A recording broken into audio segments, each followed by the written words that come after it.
Hi friends, అందరికీ నమస్తే. Welcome back to our channel. Friends, మరో మంచి కార్తో మీ ముందుకు రావడం జరిగింది. ఇది వచ్చేసి బడ్జెట్ ఫ్రెండ్లీ కారు, తక్కువ రేట్లో అయితే తీసుకోవడం జరిగింది. ఈ వెహికల్ వచ్చేసి హైదరాబాద్ నుంచి మన ఛానల్ ద్వారా అయితే అమ్మకానికి వచ్చింది. ఈ వెహికల్ డీటెయిల్స్ చూసుకున్నట్లయితే ఇది వచ్చేసి Ford Figo ZXi 2012 model diesel engine vehicle. ఈ వెహికల్ వచ్చేసి 2 తెలుగు రాష్ట్రాలకు అయితే పనిచేస్తుంది. ఎలాంటి రోడ్ ట్యాక్స్ అయితే ఎక్స్ట్రా అయితే పడదు.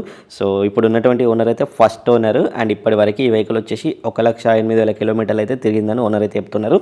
ఈ ఇంటీరియర్ పరంగా చూసుకుంటే సీట్ కవర్లు వచ్చేసి 100కి 95% వరకు అయితే ఈ వెహికల్కి అయితే ఉన్నాయి. అట్లనే మనకి ఏసీ కూడా వర్కింగ్ కండిషన్లో ఉంది, మ్యూజిక్ సిస్టమ్ కూడా వర్కింగ్ కండిషన్లో ఉంది. ఓనర్ నెంబర్ అయితే టైటిల్లో ఉంటుంది. మీకు ఎవరికైనా వెహికల్ నచ్చినట్లయితే కనుక డైరెక్ట్గా ఓనర్ కాల్ చేయండి, వాళ్ళ లొకేషన్ గైడ్ చేస్తారు. వెహికల్ దగ్గరికి వెళ్ళి ప్రతి ఒక్కటి ఫిజికల్గా చెక్ చేసుకున్న తర్వాతనే ప్రొసీడ్ అవ్వండి. వీళ్ళు ఫైనాన్స్ కావాలంటే ఫైనాన్స్ కూడా ప్రొవైడ్ చేస్తారు. సో చూస్తున్నారు కదా, ఇలాంటి మంచి మంచి కార్ల కోసం అయితే ఛానల్ అయితే సబ్స్క్రైబ్ చేయండి. ఈ కార్కి ఓనర్ చెప్తున్న ప్రైస్ వచ్చేసి 2,50,000 అయితే చెప్తున్నారు. ఇది కూడా ఫిక్స్డ్ ప్రైస్ కాదు, వెళ్ళి మాట్లాడితే తగ్గుతుంది. వీడియో నా లైక్ చేయండి.